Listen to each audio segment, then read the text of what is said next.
ترکی کے جنوب مشرقی علاقے اور خاص طور پر دیار باکر شہر ترک افواج اور کرد باغی جنگجوؤں کے درمیان ایک میدان جنگ بنا رہا ہے۔ شہر کے ہزاروں رہائشی اس دوران ہلاک ہو چکے ہیں اور اس سے بھی زیادہ ذہنی اذیت کا شکار ہوئے ہیں۔ ان میں سے کچھ یہاں اس ڈانس کلاس میں بھی موجود ہیں۔ یہ حقیقت میں ایک تھراپی سیشن ہے۔ مڈ ڈانس اینڈ سپورٹس ایسوسی ایشن دیار باکر میں قائم ایک سکول ہے جو ڈانس کے آرٹ کے ذریعے صدمے کے شکار لوگوں کے زخم مندمل کرنے پر توجہ مرکوز کرتا ہے۔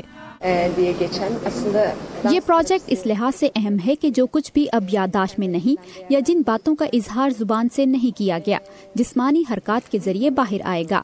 جسمانی تھراپی ہمارے معاشرے میں انتہائی اہم ہے جہاں پر صدمے کا اظہار زبان سے نہیں کیا جا سکتا۔ آج کے سیشن کا مقصد نئے ٹرینرز کو سکھانا ہے جو تشدد کے شکار لوگوں کا علاج کرنا چاہتے ہیں۔ مقصد یہ ہے کہ ہمارے جسموں کے اندر بند حصوں کو کھولا جائے جو اظہار نہیں کر پا رہے۔ یہ جسمانی اظہار تک پہنچنے کا ایک طریقہ ہے۔ جب ایک جسم کھلتا ہے تو یہ جذبات سے ظاہر ہوتا ہے۔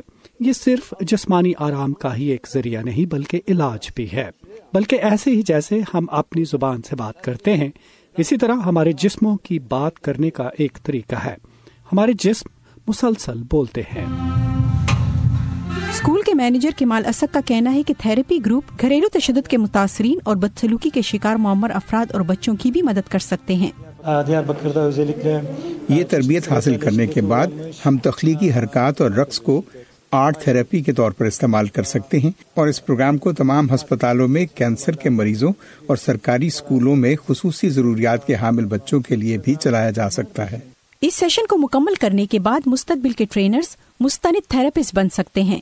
جب ٹریننگ مکمل ہو جائے گی تو یہ کشیدہ علاقے میں ماہرین کی پہلی ٹیم ہوگی جو ڈانس کے ذریعے علاج کر کے صدمے کے شکار لوگوں کی مدد کر سکے گی۔